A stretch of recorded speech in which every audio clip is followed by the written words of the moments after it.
Good afternoon. Hope I find you very well on what is here, undoubtedly in Manchester, beautiful day. Absolutely beautiful day, the best kind of day you can hope for in spring. What I'm hoping to do here is talk about something that's been widely talked about here on YouTube, on Twitter certainly, because I've seen it there and I've talked about it on Twitter, and no doubt talked about endlessly in pubs up and down Britain and school playgrounds and whatever. And that's ULEZ, or clean air schemes, like we have here in Manchester. So, you know, don't think it's just London and the London bubble that's actually dealing with this nonsense.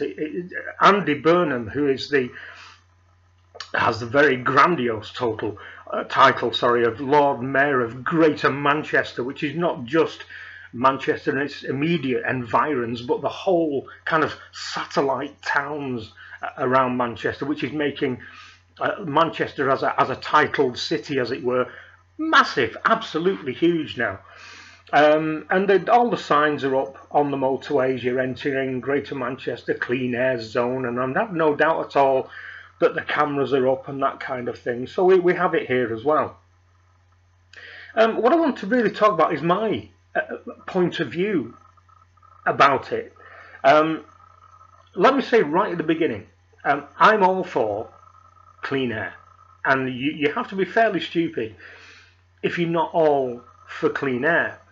But my desire for clean air goes decades back, and let me tell you why. And this ties into why I think these ULEZ schemes and the clean air schemes are bollocks. I was born in 1960 in industrial Manchester. Now, when I say industrial Manchester, the terrace streets, yes, just like the kind that you see on Coronation Street, they did exist. They still do exist in certain parts of Greater Manchester. Were there solely for the housing of the people that worked in the factories and areas, production areas, outdoor and indoor, in and around the areas where I lived.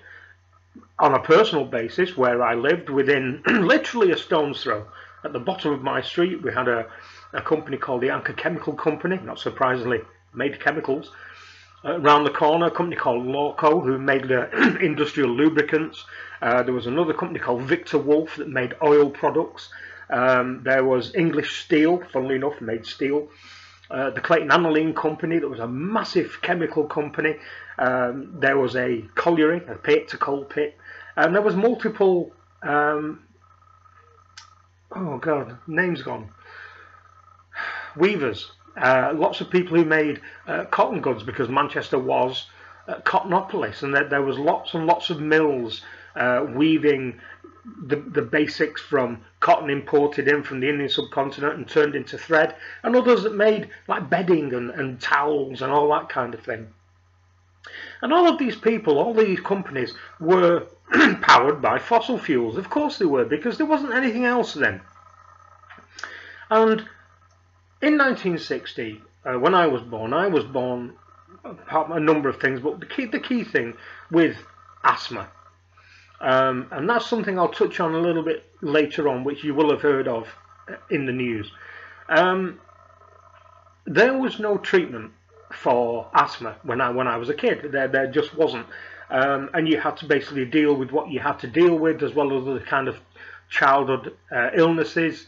I also had asthma, which was not made any better by the very, very poor air quality.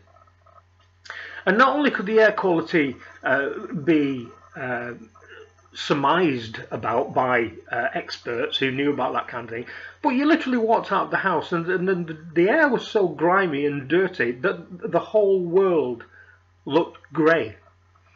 So much so that it could be said that I lived in a black and white world. It literally was black and white. The air was grey, the sky was grey, the buildings were black, because we had all these companies pumping out whatever product of their production line made that was coming out of huge chimneys.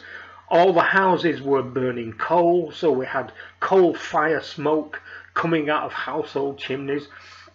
At that point in my life, although it was coming to an end, but it was still available, we still had a working canal network. So we even had canal narrow boats pulling barges, pumping crap into the air from their little engines up and down the working canal system. That there was a working canal behind the Anchor Chemical Company that I've just referred to.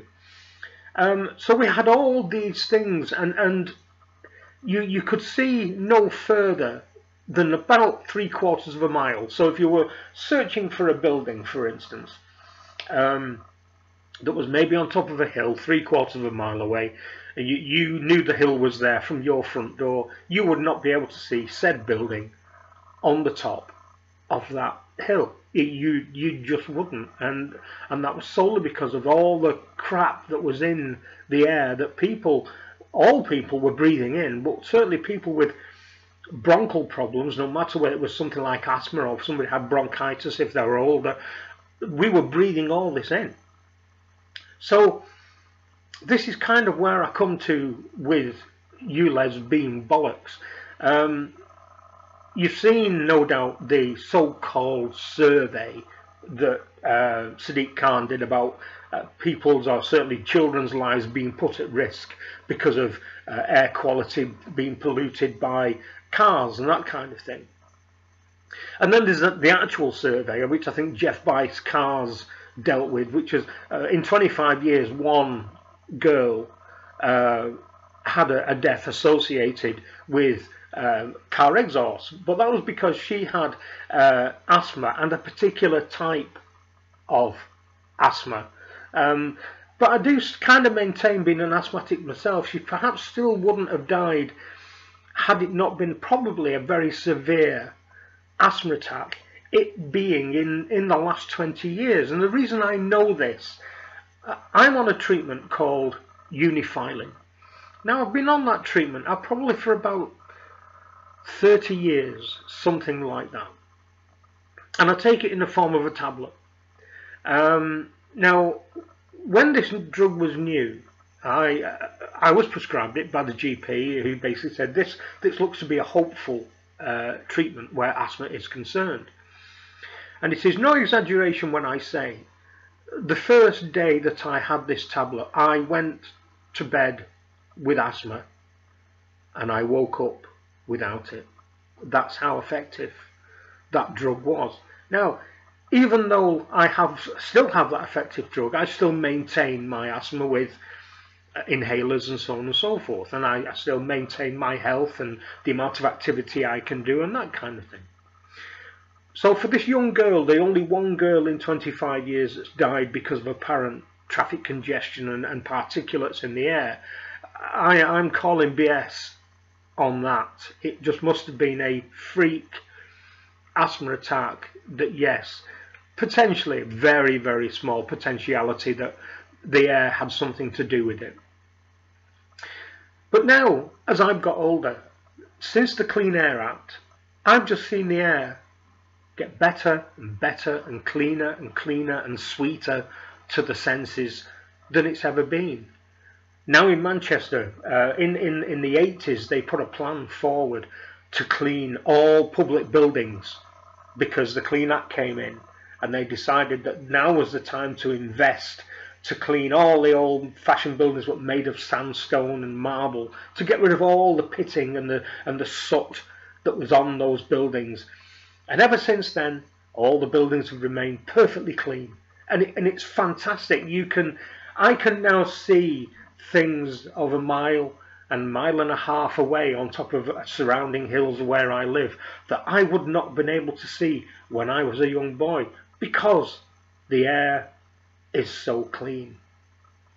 So I think the figures that are thrown out there, certainly by people like Sadiq Khan, are just agenda-driven nonsense. He is intent on finding what he calls facts to support his agenda, which is just a cash generator, as we all know. I say I've been on Twitter about this, and so many people you're kind of coming back and saying, you know, this is all part of the ignorance of people like me, that the atmosphere in which we operate is not affected by car output. Now, I've never said that. But modern cars are so efficient. I drive a 20 plate car, and I mean, I don't know exactly what comes out of the tailpipe, but I'm pretty sure that it's nothing compared to what the cars in the 50s and the 60s and even the 70s used to pump out. And the same applies to industrial chimneys. There are filters and that kind of thing built into those so that they don't actually pump out all the crap that they used to pump out.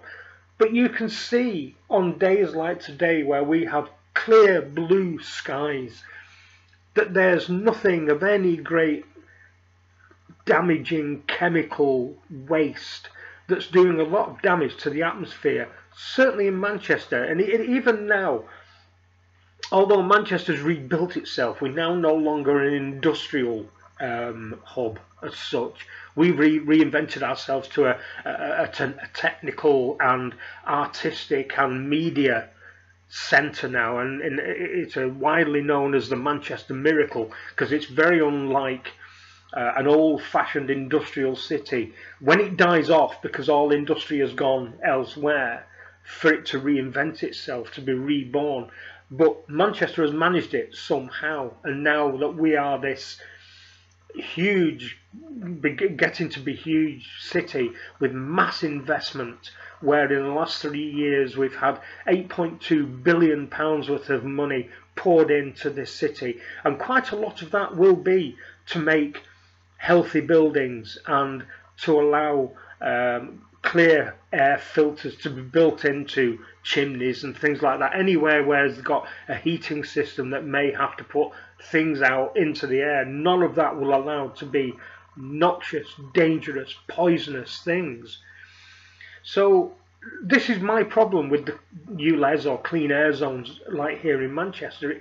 It seems to be a money-making thing based around guilt. The guilt is that children are suffering, being made ill by, and, as they want us to believe, are being killed by drivers. And it's always the same thing. Drivers are a nice, easy target.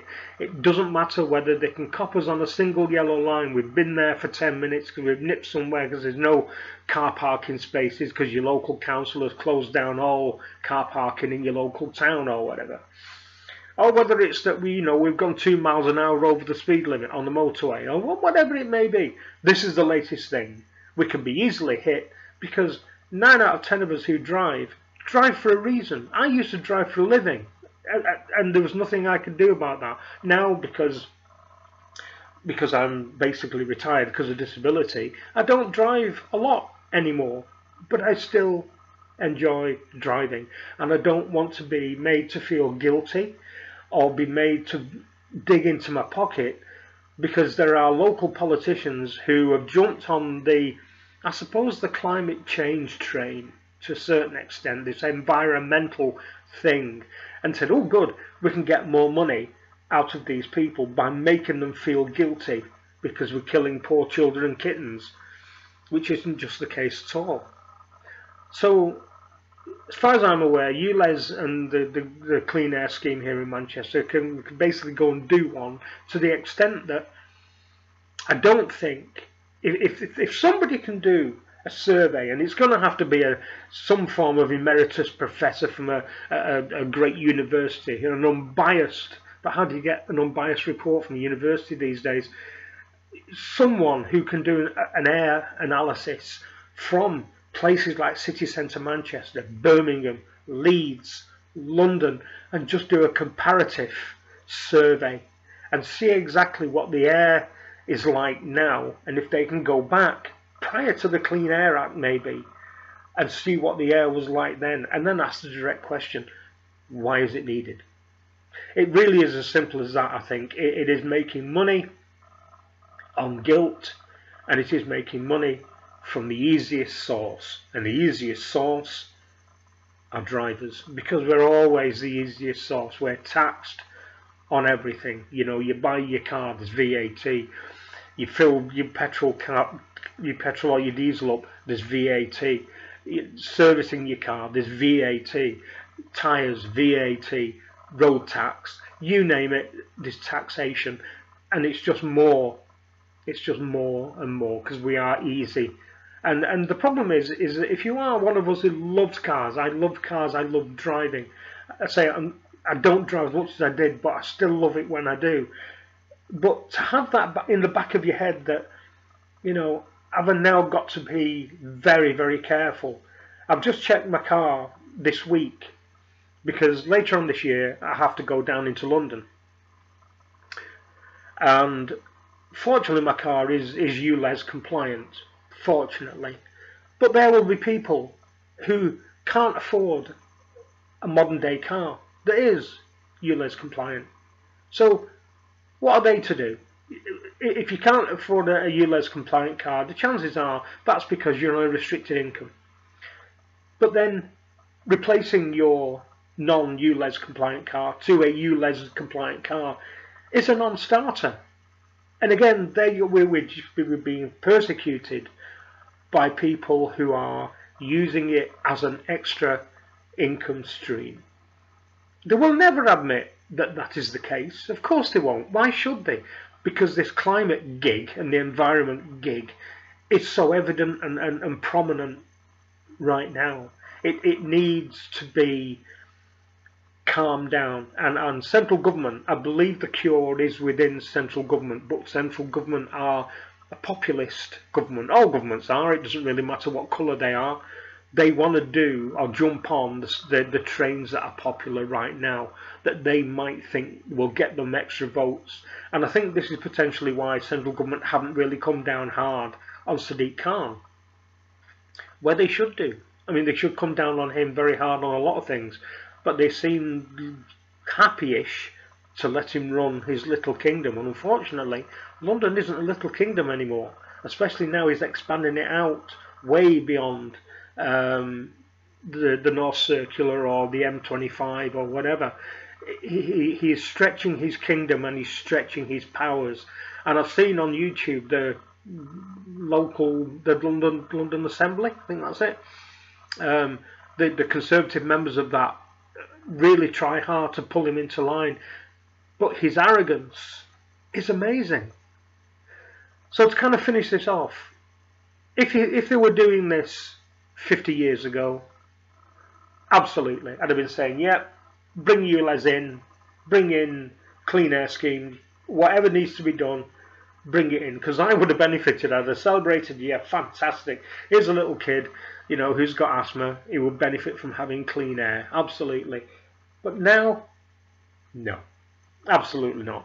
Clean Air Schemes are a money maker. I am convinced of that, and it is something that will boost the image of the local politicians who are pushing this forward. And it does. We're seeing this. I mean, they've got Manchester, they've got a ULEZ in Sheffield now, and obviously it will spread all over the country, and it is just killing us, people who like 4 wheels and an engine, or 2 wheels and an engine. We are the devil as far as they're concerned. I think that's the key thing. So it has to end, and the way for it to end is people like us to make videos on YouTube. And if you're not on YouTube, get on Twitter, get on Facebook, do whatever you can to put it out there. There are people old enough to remember, like myself. If you're, you know, 50, 60, 70 years old and you're still clued in and you've got a bit of knowledge where tech is concerned, get your memories out there. You know full well how bad it was. I remember how bad it was, and it isn't that anymore. There is no justification anymore. Anyway, that's it for this one. Thank you very much for watching. I'll speak to you soon. Bye bye.